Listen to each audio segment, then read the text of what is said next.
Museumification, a drama comedy noir in 3 exhibits with supplementary curatorial notes. Museumification, a drama comedy noir in 3 exhibits with supplementary curatorial notes. Nature becomes a park, a space that exists only because we allow it to exist. From the field notes of an unnamed geologist, found pressed between 2 specimens of plastiglomerate. Exact date. Prologue. The lobby of the Museum of Extinct Interiorities. The lobby smelled of formaldehyde and enlightenment. This is always the case. The lobby of any museum of sufficient metaphysical ambition cannot help but smell of the enlightenment, that particular mixture of lacquered certainty and preserved doubt, of tallow and taxonomy. Theodore Vance Mull entered at precisely the hour that exists between 4 and 5 in the afternoon, which is not 4:30, but rather a sui generis temporal pocket that opens only in certain institutional hallways where the light has been the same since 1907, was a man of moderate height and immeasurable opacity. His coat was the color of geological record. His shoes made the sound of a minor extinction event with each step, small, irreversible, unwitnessed. He carried a briefcase that contained, in order of diminishing certainty, 1 sandwich turkey, extinct genus of mustard, 17 index cards, a flask of something the color of a river that no longer exists, and a small jar of earth from a continent that had reclassified itself. "Welcome," said the woman at the reception desk. She was seated behind a desk made of materials the desk had not consented to become. Her name tag read docent. Her eyes were the particular shade of blue that occurs in satellite imagery of dying coral reefs, vivid only because what you are seeing is the bleached skeleton, not the life. "I have an appointment," said Mull. "You have," she agreed. She did not say with whom. In the Museum of Extinct Interiorities, appointments are not made with persons.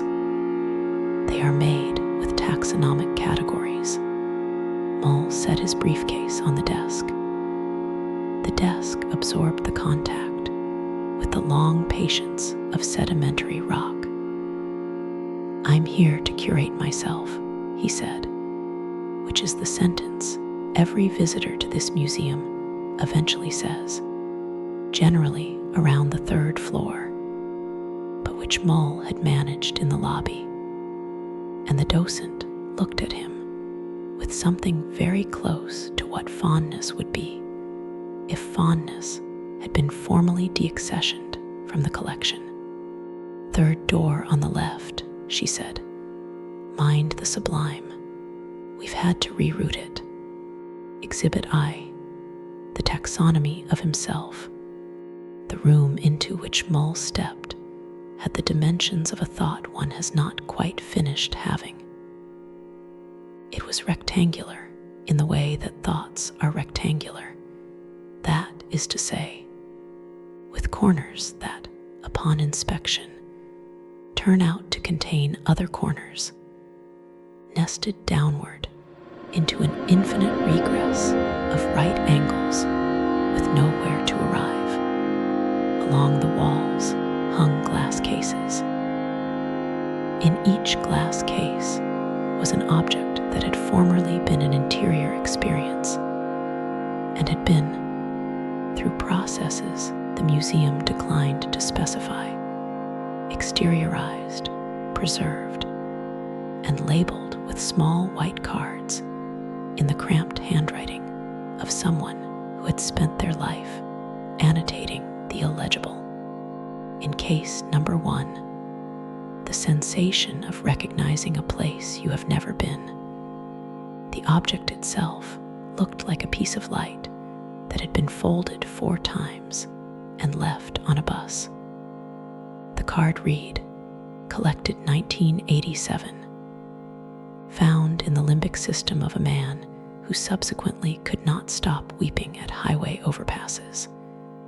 Condition, good. Provenance, unknown, as all provenances are ultimately unknown.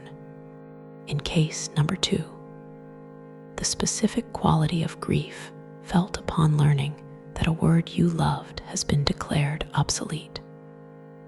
This had the shape of a bird, but was not a bird. It had been mounted on a perch made of the very dictionary entry that had made it feel possible to feel this feeling at all. Condition, excellent. Notes, the sensation tends to expand when observed. Do not observe for more than 4 minutes without a break. In case number 3 through case number 47, Mull did not look directly. This is the technique all experienced curators develop. The peripheral gaze, the oblique witnessing. To look directly at certain preserved interiorities is to activate them. And an activated exhibit in a museum is, of course, no longer an exhibit. It is an emergency. He stood in the center of the room and turned slowly, like a compass needle that has given up on north and is simply cataloging the other directions for the sake of completeness. "This is all mine?" he asked. "This is all yours," confirmed the docent, who had followed him in without appearing to do so. She had the particular talent of institutional personhood, the ability to be present in a room without having entered it. There's a case for the feeling of stepping on something that turns out to be hollow, Mull said. Case number 23, and the one for watching someone else be right. Case number 31. We had to put it in a subchamber. It kept influencing the cases around it. Mull nodded. He had always suspected his interior life was badly organized. It was, he reflected, typical of him to have spent 47 years constructing an experience that turned out to be better suited to an open-plan museum layout than to actually living in. He approached case number 47. Through the glass, he could see something he recognized immediately and refused to name. The label read, Exhibit 47 AC Director's Notes, Appendix C Condition. Critical. Do not tap the glass. Do not breathe near the glass. Do not think about the glass. He breathed near the glass. The glass did not respond. This was, somehow, the most frightening thing that had happened yet. Exhibit Roman 2. The Comedy of Preservation, or How We Keep What Is Already Gone. The second room was arranged as a comedy. One could tell because of the lighting, a specific amber warmth that exists only in comedy, in amber, and in the particular kind of bars that serve as de facto museums of the era in which they were opened. In this light, everything that had been tragic in the first room became not less painful, but more ridiculous, which is the definition of comedy as far as the universe is concerned. In the center of the room stood a man. He was wearing what appeared to be a uniform, though the uniform's function was not immediately apparent. It was the color of administrative decisions and had several pockets, each of which contained exactly the wrong tool for whatever needed doing.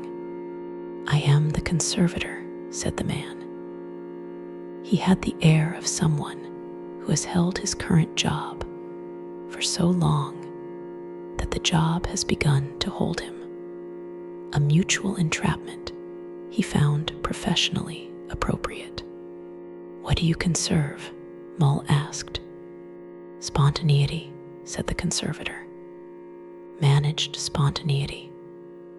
We have 3 full-time staff dedicated to ensuring that what appears to be a genuinely unplanned moment in the museum occurs at the correct intervals and with the correct appearance of unplannedness. We use a sophisticated scheduling algorithm."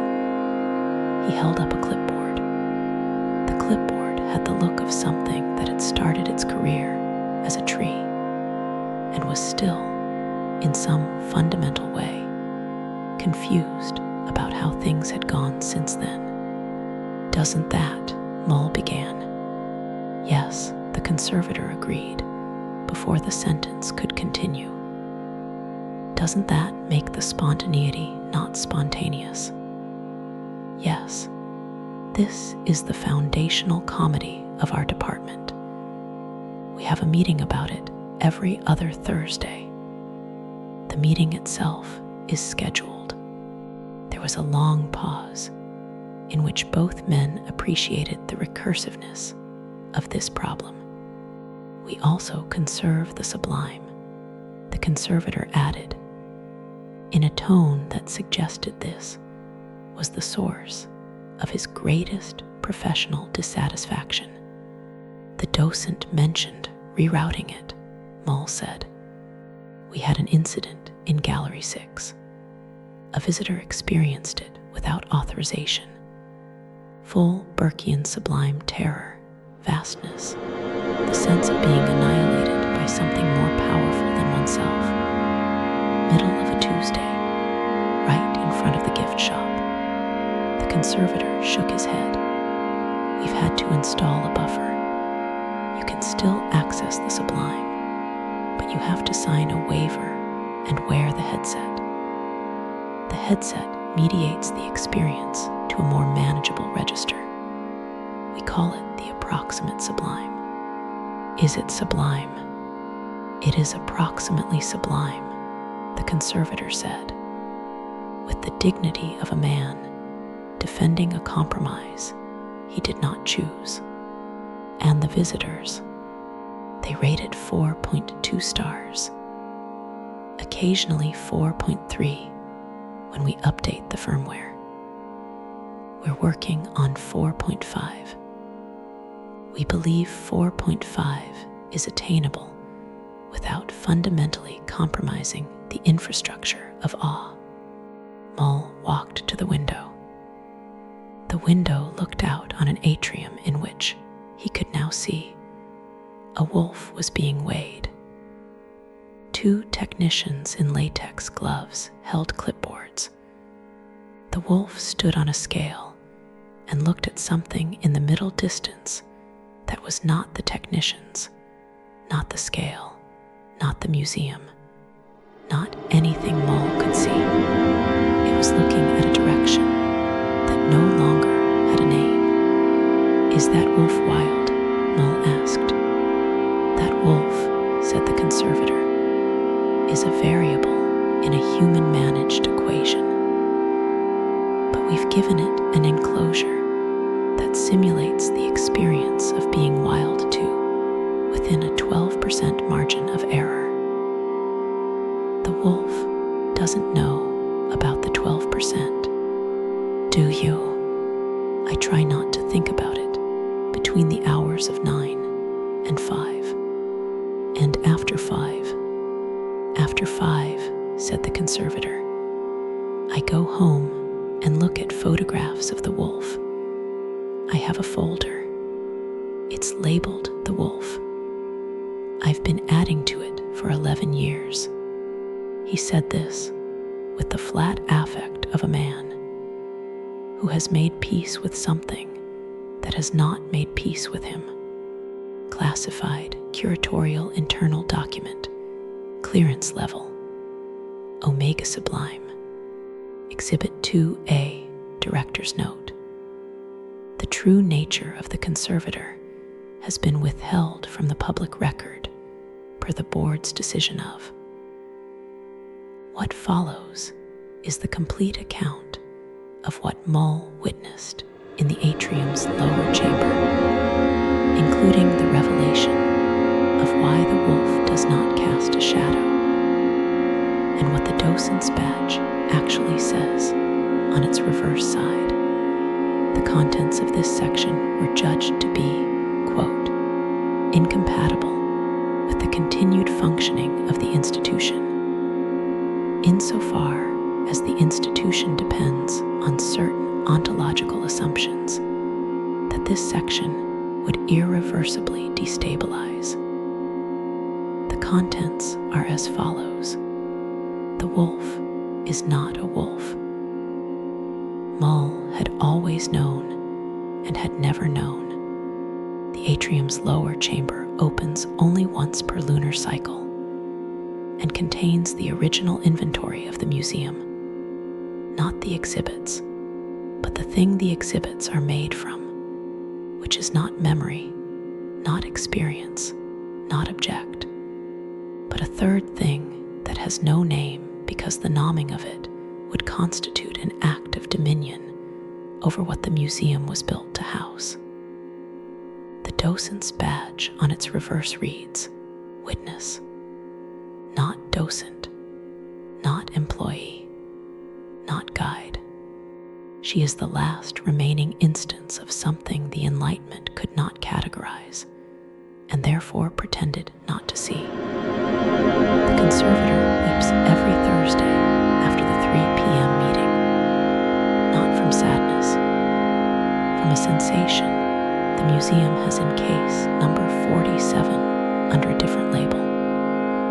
The wolf looks at the unnamed direction because it is watching the border between what exists because we allow it to, and what exists regardless. This border is moving. It has been moving since 1945. At its current rate of retreat, the border will reach this museum on a date that the redacted material specifies precisely, and which the board has chosen to call Tuesday. End of classified notation. See Appendix C, which is also redacted. See Appendix D, which does not exist yet. Exhibit Roman 3. The NOIR descends, or there are no natural disasters, only management failures.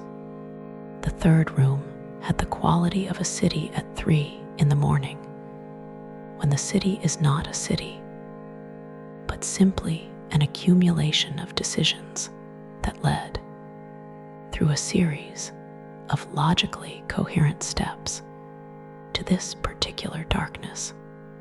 Mull stood in it. He was good at standing in things.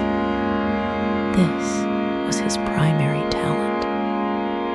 He stood in situations the way sediment stands in geological time, with a patience that looks, from the outside, like passivity, but is in fact the concentrated activity of becoming. The room was a crime scene. He knew this not from the tape. There was no tape, but from the particular quality of the silence, which was the silence of something having happened, and no one yet having assigned responsibility. In the pre-industrial era, this silence would have been called an act of God. In the industrial era, an act of nature. In the Anthropocene, it was a management failure, and someone was going to have to file a report. and the report would have 47 sections. And section 31 would be titled Contributory Factors and would run to 18 pages. And at the bottom of page 18, in a footnote, would be the real answer. And the real answer would be, we knew. He circled the room. On the floor were chalk outlines, not of bodies, of concepts. There was a chalk outline of the feeling of being surprised by weather. There was a chalk outline of the experience of getting lost. There was a chalk outline of the specific sensation of not knowing what something was and not needing to. All outlined, all logged, all, in the parlance of the institution, deaccessioned. When did these die? Mull asked. A new person was in the room. He had not entered through the door. He was simply there in the way that inevitability is simply there, not arrived, not announced, presupposed. His name, as far as names served any function in a room of chalk outlines, was the archivist. They didn't die, the archivist said. He was consulting a ledger. The ledger was the size and weight of geological record. They were reclassified, moved from extant to curated. There's a difference. The dead are gone. These are here, perfectly preserved, available for educational programming and guided tour on weekends. The difference, Mull said, between the dead and the curated.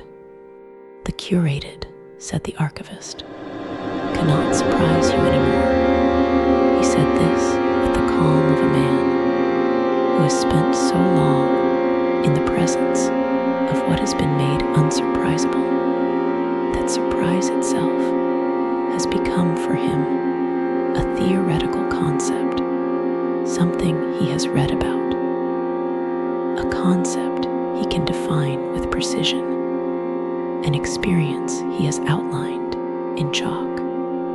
Mull looked at the chalk outline of getting lost. It was surprisingly large. He had not realized, until this moment, how much space getting lost used to take up. I'd like, he said, to be rewilded. The archivist looked up from his ledger. We have a form for that, he said. Of course you do. It's 12 pages. Section 4 asks you to specify which aspects of your wildness you would like preserved and which you would like managed. Section 7 asks whether your preferred degree of unpredictability falls in the range of inconvenient to threatening or threatening to sublime. Section 11, he paused. He turned the ledger so Mull could see it. Section 11 was blank. We haven't been able to write Section 11. We keep trying. Whatever we write, the act of writing it makes Section 11 no longer whatever it needs to be, which is the part you can't manage, the archivist said, the part that manages itself. We've had 12 committees. The last one concluded that the part you can't manage can't be reached by committee. Then they scheduled a follow-up meeting. Exhibit placard Gallery 3, Case No. Restricted viewing, staff only. Object, the contents of Section 11 of Rewilding Application, Form M77. Status, lost, found neither. Notes, the committee that could not write Section 11 eventually wrote it.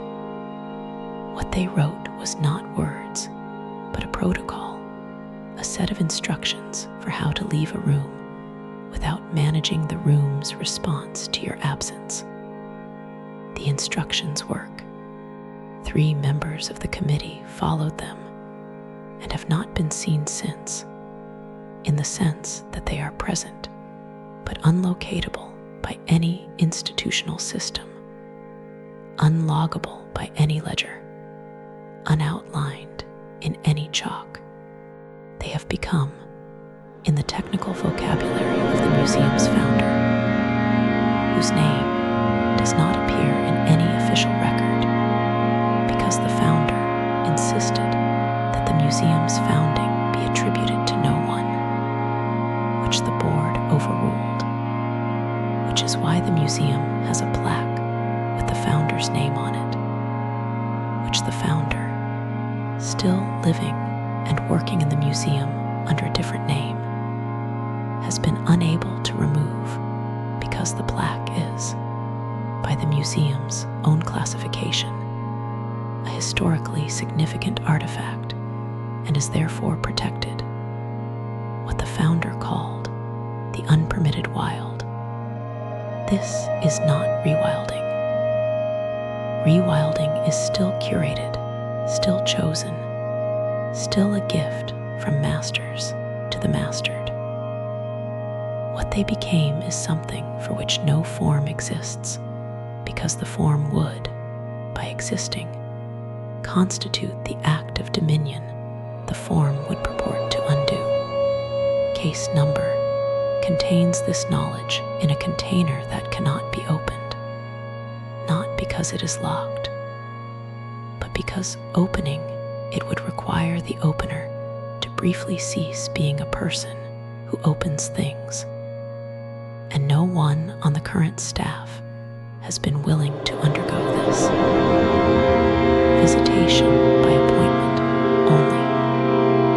Appointments not accepted. Exhibit Roman 4. The Gallery of Colonized Times. On the 4th floor, which was also somehow the basement, Mull found the de-extinction wing. Here, behind glass thicker than reason moved creatures that had never been not there before. A passenger pigeon with the eyes of a pigeon and the cellular memory of a laboratory. It flew back and forth within its enclosure in the figure-8 pattern of an animal whose habitat had been encoded into it like a subroutine before the habitat existed to fulfill it. It practiced the trajectory of a journey it would never take across a forest that had been, for the forest, an ending. It functions like a pigeon, said the docent, who had reappeared at Mull's shoulder in the way that she did. It fulfills its ecological job. Does it know? Mull asked. It knows how to be a pigeon. Does it know what it is? The docent considered. It is a biological artifact, a proxy concept in a feathered shell. What it knows is an emergent property of the gap between what it is genetically and what it has never culturally learned, because there is no mother to teach it, no flock to model the behavior of belonging, no experienced body to press warmth into the cold fact of what it means to be this. It knows the shape of what it's supposed to know. The content is, she paused. She was a woman who did not often pause. The pause was significant.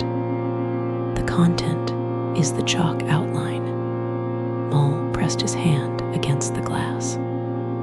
The pigeon looked at him. He could not tell from the look whether he was being recognized as a member of the species responsible, or simply as a large, warm object in the visual field. He suspected this distinction was a comfort he had invented. I destroyed this, he said. He meant the specific pigeon. He meant the species. He meant the category of creature that existed beyond management.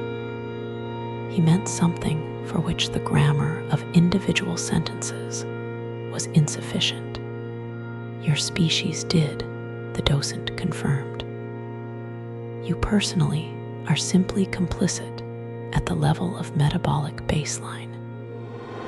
Every breath you take participates in the carbon budget that makes this glass case necessary. But complicity at the metabolic level is, we have found, not a productive framework for the gift shop. Do you sell things in the gift shop? We sell the feeling of having learned something without having had to change. Is that? It is our bestseller, she said. And the word bestseller landed in the room with the specific gravity of a civilizational diagnosis delivered in the tone of a sales report. Exhibit V. What the king sees a sermon in the Palace of Mirrors. The fifth room was the room Mull had been trying to avoid. He knew it was the room he had been trying to avoid because it was the room he had most wanted to visit, which is always the same room. The walls were mirrors. In each mirror, Mull was reflected, and in the reflection of each mirror was another mirror, and in that mirror was Mull again, but slightly different, not older or younger, but differently understood. In the second mirror back, he was a geological force. In the third, a management failure. In the fourth, a conservator of spontaneity who had been on the job too long. In the fifth, something that cast no shadow. This is what dominion looks like from the inside. An infinite recursion of yourself in a room you have made, surrounded by the absence of anything you did not make, reflecting on whether the reflection is the thing, or the thing that proves there is a thing. There is no wild left, said someone who was Mull, and was also not Mull, speaking from the second mirror. We have subdued everything. We have outlined everything in chalk.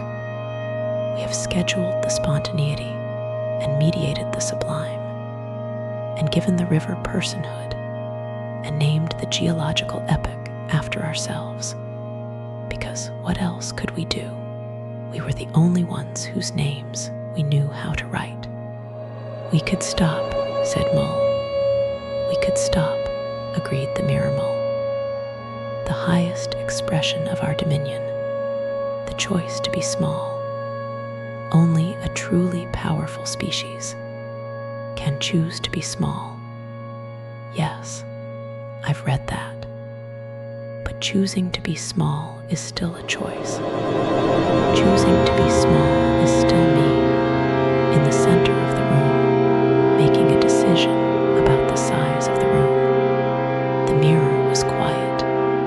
The final paradox, Mull said to the mirror, to the room, to the museum, to the wolf in the atrium, to the pigeon in the glass case, to the docent with the badge that said witness on its back, to the conservator with his folder labeled the wolf, to the archivist with his unwritable section 11, to the chalk outline of getting lost, is that I cannot think my way out of being the thinker.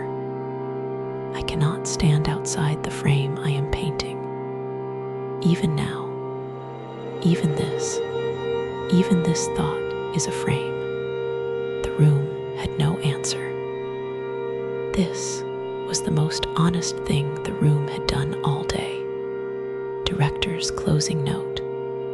For institutional archive only, not for public display. Case, Mull, Theodore Vance.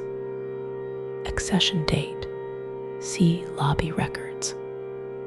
Final status, at 5:47 p.m. on the day of his visit, which is to say, at the hour that the lobby light changes from what it has been since 1907 to something that is approximately, but not exactly, the same Mull ceased to be a visitor.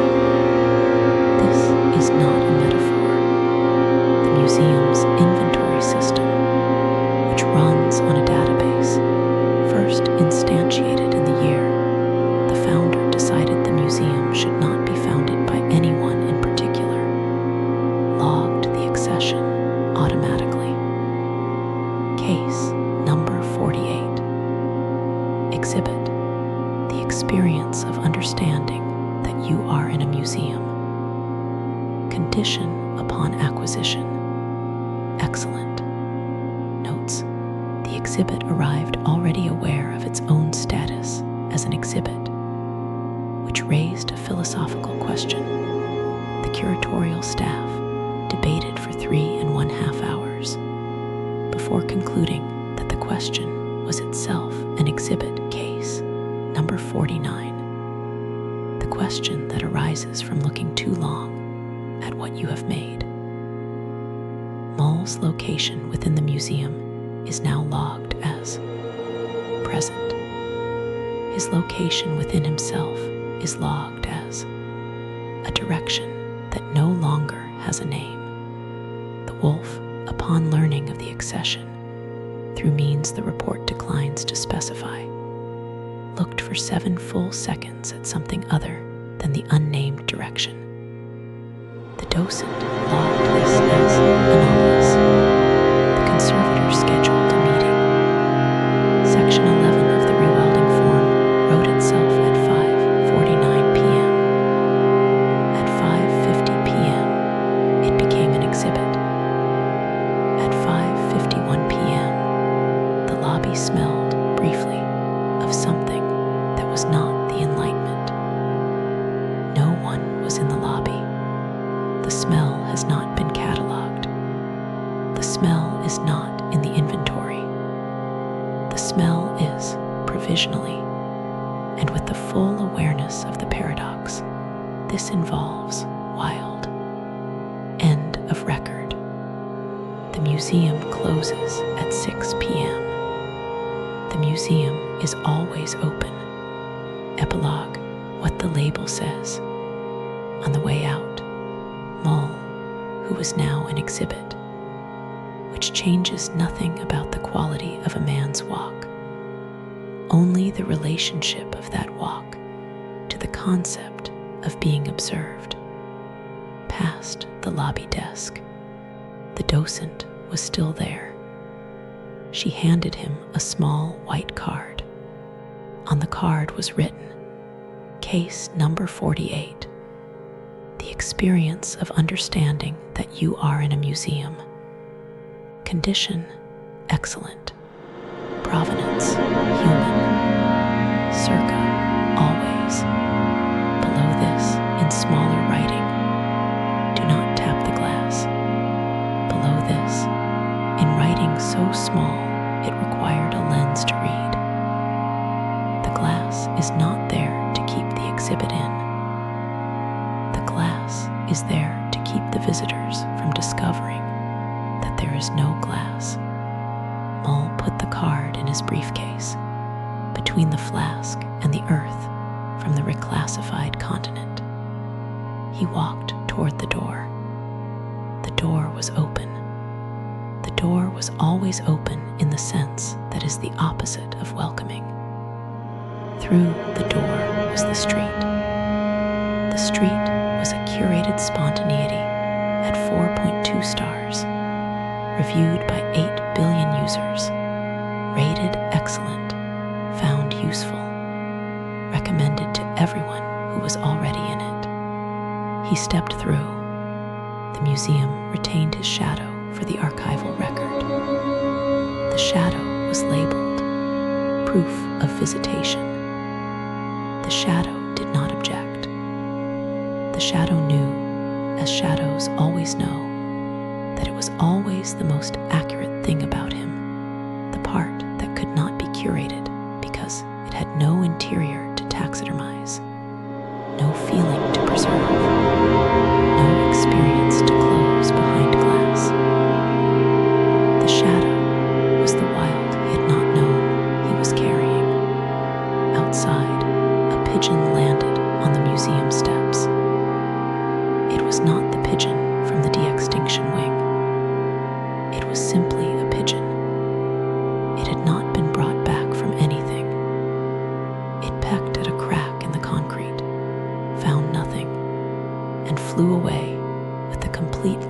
of self-consciousness, available only to creatures who have not yet been invited to understand what they are. The crack in the concrete continued. No one logged it. This was the closest thing to a miracle the city had managed in some time. End of museumification.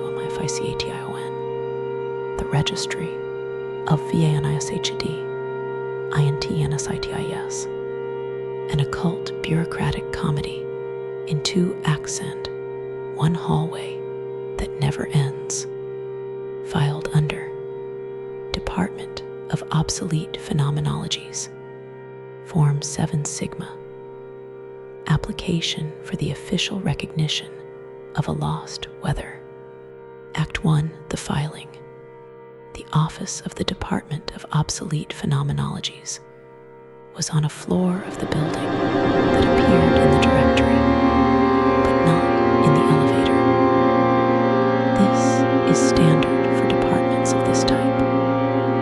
You reached it by taking the stairs to a landing and turning left where the wall was. The wall, if you had been trained correctly or had suffered the right kind of loss, would open. Irene Vashd had been trained correctly. She was 43, which is the age at which a person becomes precisely as old as they feel in the moments they are honest about how old they feel. She was carrying a manila folder. The folder was labeled case, the specific coldness of a certain type of morning that no longer occurs. Subheading: Loss of the sublime thermic register, temporal occurrence pattern, pre-1962, latitude, 47 degrees N, subjective quality, undocumentable, see attached. At the desk inside the wall sat a man named, according to his name plate, registrar.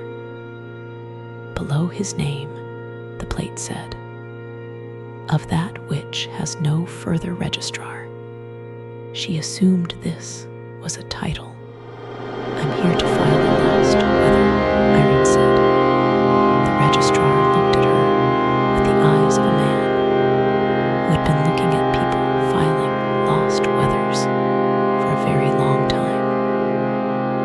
His eyes had the quality of a document that has been copied so many times that the original has ceased to matter. "We receive approximately 14,000 applications per day," he said. "Of these, approximately 13,992 are for lost weathers that have, technically, not been lost, but merely deactivated as a result of atmospheric thermal restructuring, which is a distinction that carries significant implications for the processing timeline." What implications? Lost weathers receive a formal obituary in the quarterly register of atmospheric departures. Deactivated weathers receive a transfer notice and a projected reactivation date, which in most cases is listed as contingent. He paused. Contingent on what? The form does not specify. And the other 8? The other 8 are legitimate lost weathers, phenomenological conditions that existed in a specific configuration that the planetary system has permanently moved past, and which no amount of intervention, including industrial-scale atmospheric modification, could recreate, because the loss is not chemical, but structural, a function of what the world was in relation to what the people experiencing it were.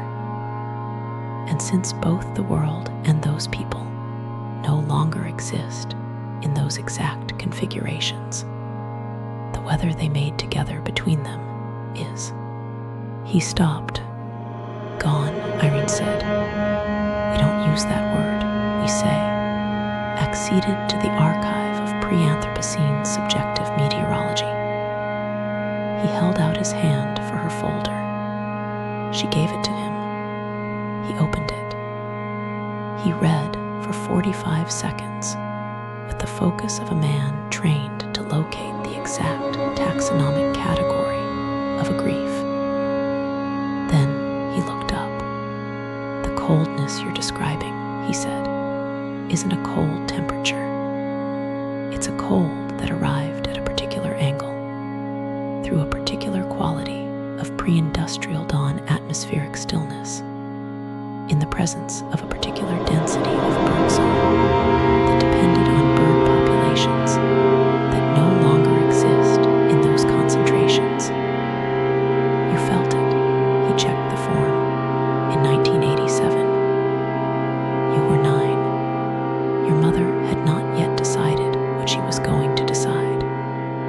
The house was still the house, and the cold came through the window at 5:45 and touched the left side of your face, and you knew, without knowing the word, that the world was older than you were and would continue without you.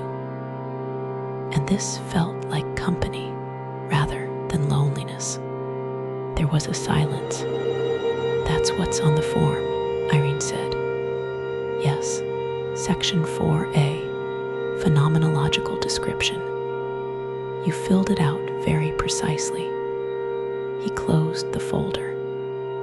Miss Vashti, you understand that the weather you filed is not a weather that can be recovered.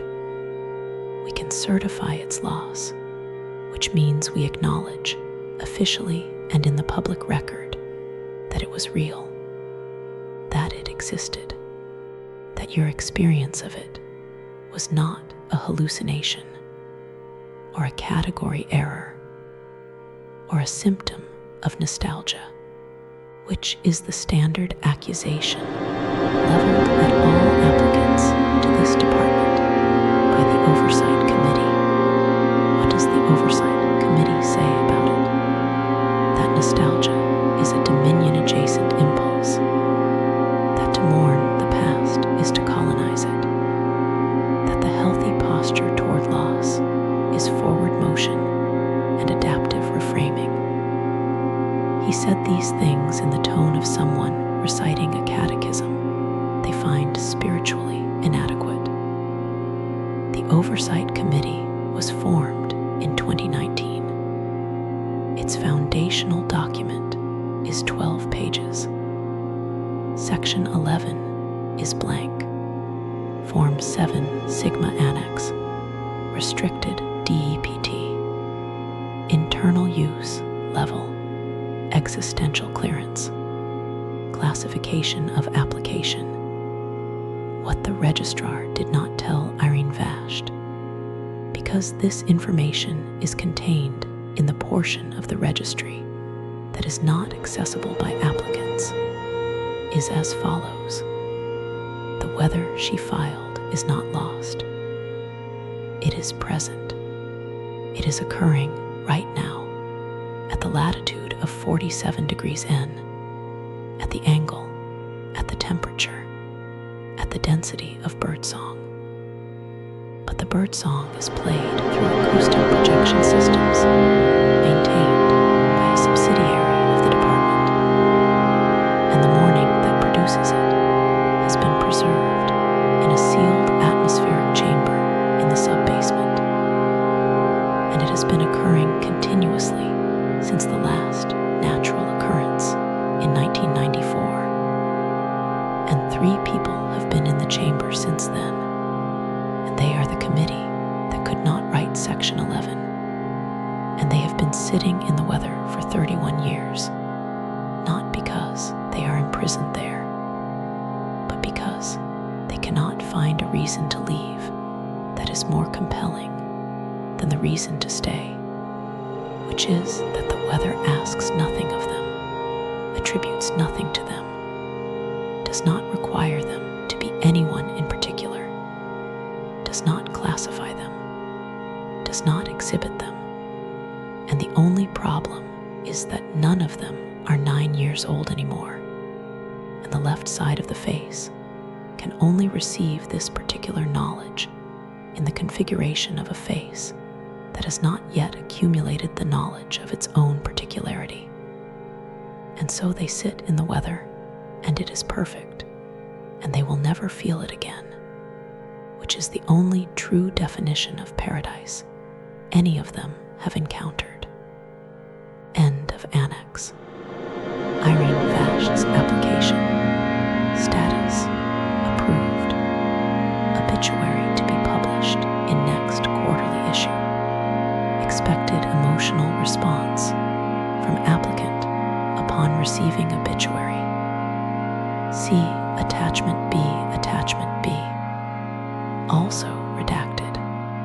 Act 2, The Hallway That Never Ends, or Administrative Cosmology. On her way out, Irene walked a hallway. This was not the hallway she had walked on her way in, although it was identical in every measurable sense. Same linoleum, same fluorescent light with the same frequency of hum. A note that sits between C# and D, belonging to neither. Same motivational poster reading excellence is a habit. The poster was for an organization that had ceased to exist, the poster having outlasted the organization, which is the standard relationship between institutional objects and the institutions that produced them. The hallway did not end. She walked for what she estimated to be 15 minutes and then stopped. She turned around. The way she had come looked the same as the way she was going. She looked for the door back to the registrar's office. The wall was a wall. This is the feature of the Department of Obsolete Phenomenologies that is not listed in the directory. The building does not permit you to leave before the building has finished with you. The building does not do this with malice. It does this with the thoroughness of a system designed to process loss completely. Incomplete processing generates a residue.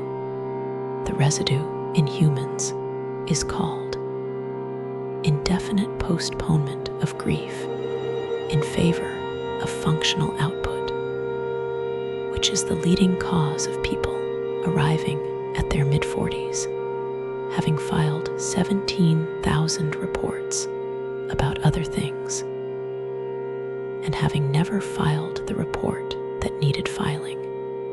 Irene sat down on the floor of the hallway, which is allowed. The linoleum was the temperature of institutional patience. She thought about the weather. She thought about what the registrar had said, that certifying a loss meant acknowledging it was real. This seemed like a small thing. This seemed like the largest thing she had done in 34 years.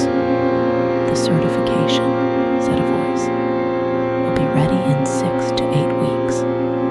There was no one in the hallway. This was a department that had, by necessity, developed techniques for communication that did not require presence. The voice came from the direction of everywhere, which in a hallway that has no exits is not a direction, but a quality. 6 to 8 weeks, Irene repeated. Standard processing time for a legitimate lost weather. We have a backlog. We are always behind. Loss outpaces paperwork. This has been true since the first loss was processed, which was, the voice paused with the pause of someone consulting a ledger so large it requires both arms to hold and cannot be fully read in a single lifetime. first loss was processed in a year that your calendar system does not have a name for. It was filed under the end of something that had no name because it was the everything before names. What happened to that application? Still in processing, the voice said, and then the hallway ended. Not because she walked out of it, because she stopped requiring it to continue. Quarterly register, obituary section. Case, restricted reproduction. Official obituary. Atmospheric departure certification. We record here the passing of a weather. It lived in a specific configuration of atmosphere, biology, and witness that existed between approximately 1951 and 1994 at the identified latitude, with peak intensity of occurrence in the years when certain populations of migratory birds followed routes that have since been redirected by light pollution, when certain residential heating patterns generated specific particulate gradients in pre-dawn air, and when certain people, children, specifically children of a specific temperamental formation, standing at specific angles at specific windows in houses whose inhabitants had not yet made their decisive decisions, experienced the weather as a form of company. The weather leaves behind no survivors, by which we mean no one who can replicate the experience of receiving it, though several who remember it are still living and will, upon receiving this obituary, experience a loss they have not previously been able to name, which is the service the certification provides. The weather is gone. Its certificate of reality is permanent and irrevocable. It existed. You felt it. It was not nostalgia. It was not pathology. It was not a symptom of your inability to adapt, or a failure of forward motion, or a colonization of the past. It was a weather. It was real.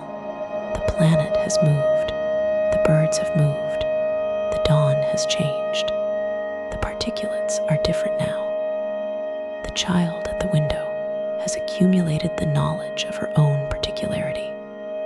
These facts coexist without resolution and without the possibility of resolution. The certification does not resolve them. The certification witnesses them. This is the only service the universe has ever actually offered anyone, and most of the universe's administrative apparatus exists when you go far enough down in the documentation to avoid admitting this. Department of Obsolete Phenomenologies.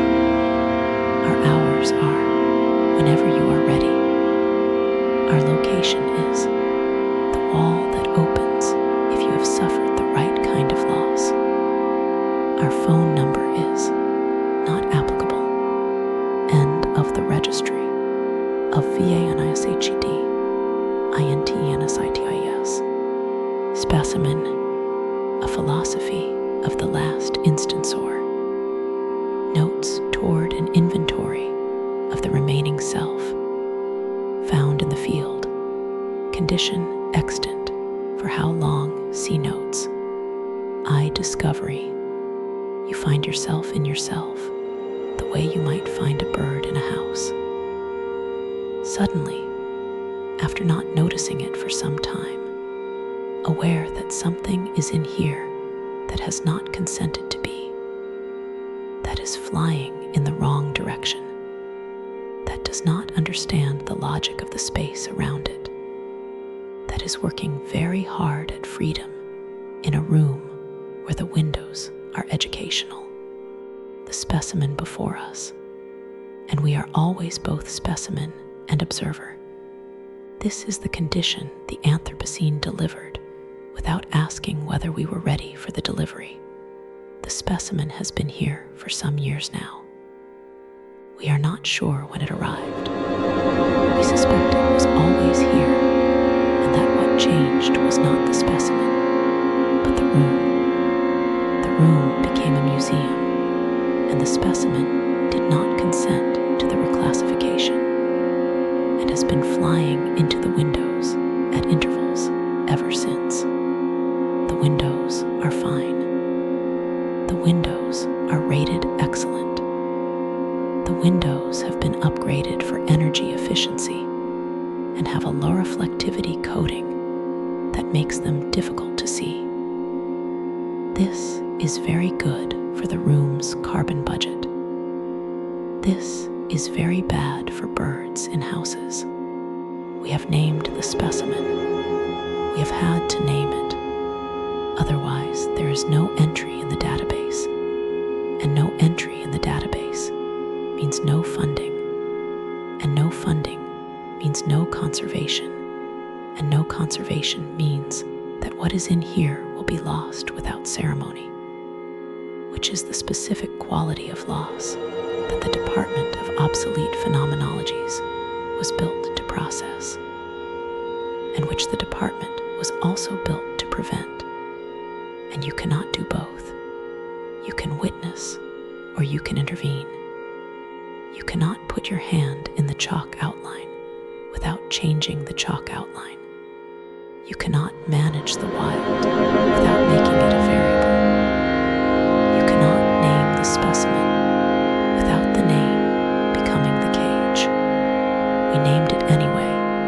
We call it self. We are aware of the irony. We have filed the irony under Exhibit 47A. See Director's Notes, Appendix C, also known as the feeling of knowing you are doing the wrong thing for reasons that are also the reason the wrong thing seems necessary, also known as Tuesday. Roman 2, Assessment. The specimen is, by the metrics available to us, excellent. It has all the standard interiority structures, somewhat weathered. Several of the cases have crack lines from old management failures, but the core preservation is good. The sensation of surprise is diminished but functional. The faculty of not knowing has been badly mishandled. At some point in the mid-90s, someone, the specimen declines to identify the responsible party, attempted to convert the not knowing faculty into a knowing faculty by force.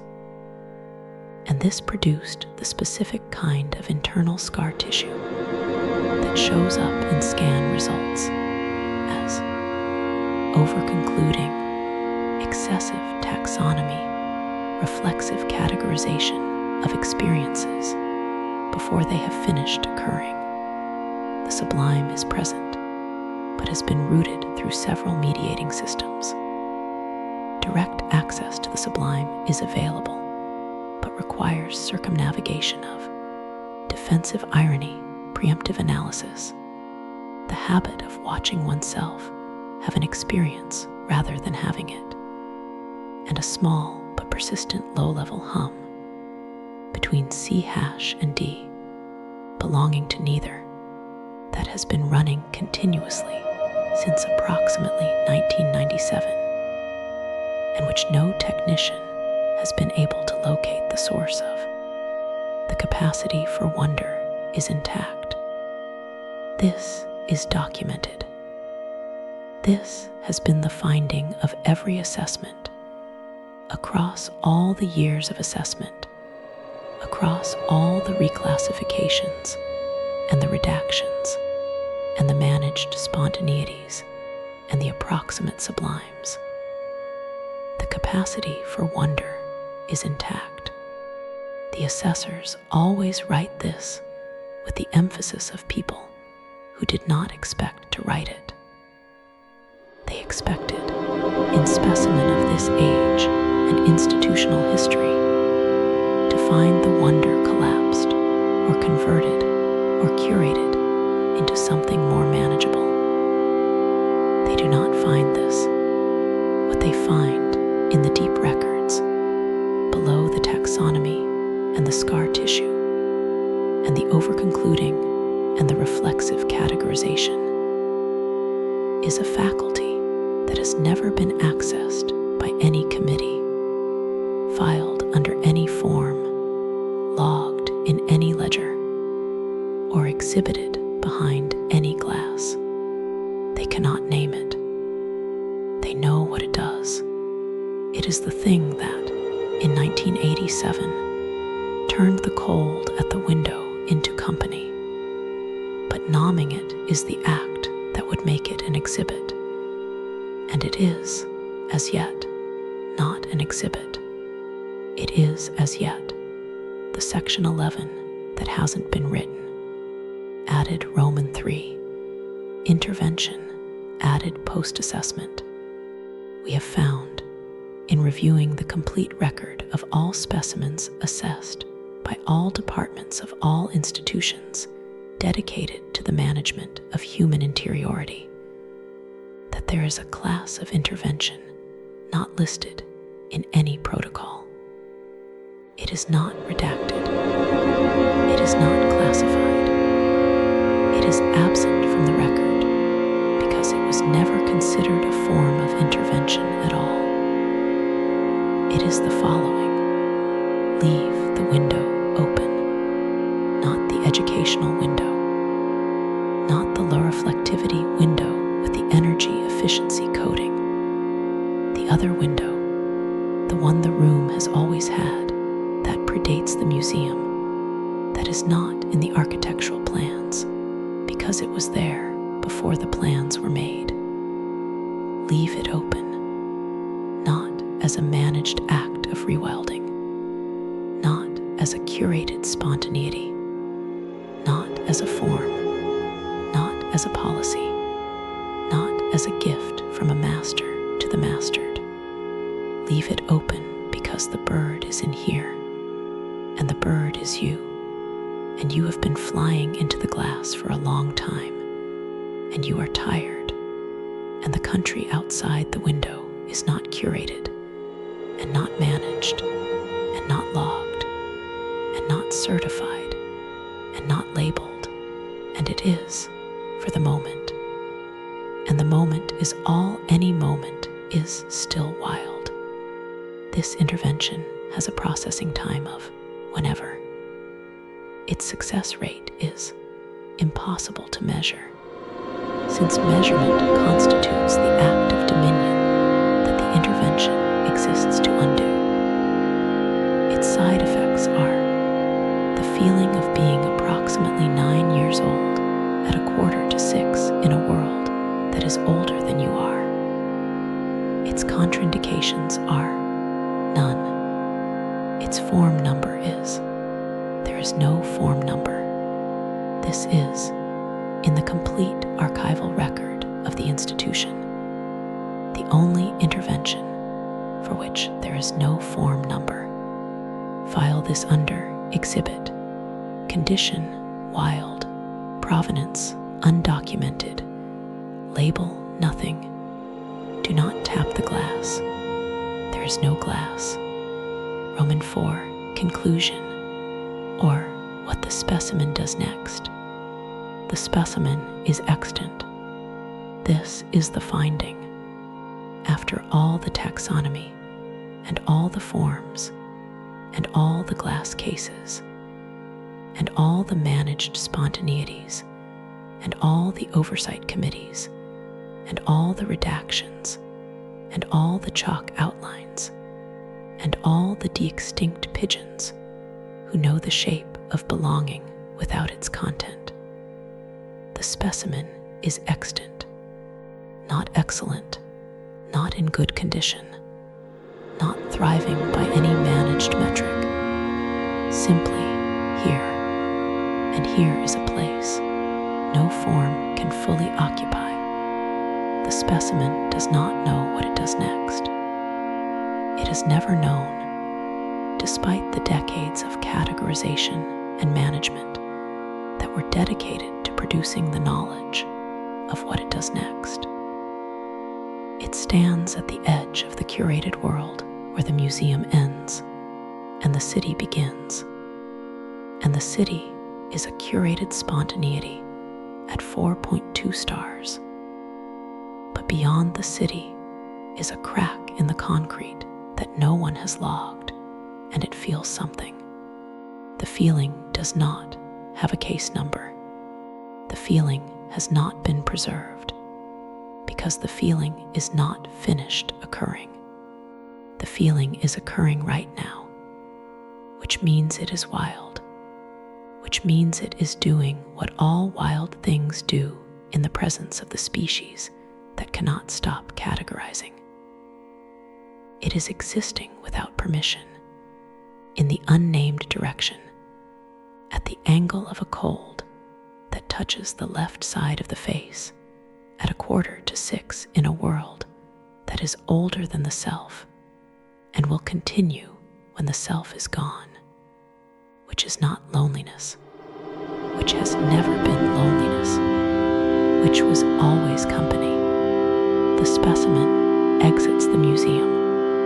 The museum continues. Both of these facts are true at the same time. This is not a paradox. This is weather. End of specimen.